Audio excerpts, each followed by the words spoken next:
You are looking at Julian's pronunciation guide, where we look at how to pronounce better some of the most mispronounced words in the world, like this other curious word. But how do you say what you're looking for today?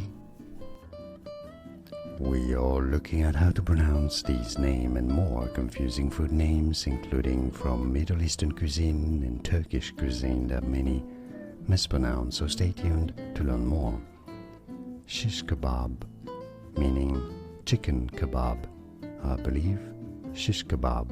And now you know more videos for you to learn more correct pronunciations like this video. If you found it useful, thanks for your support and thanks for watching.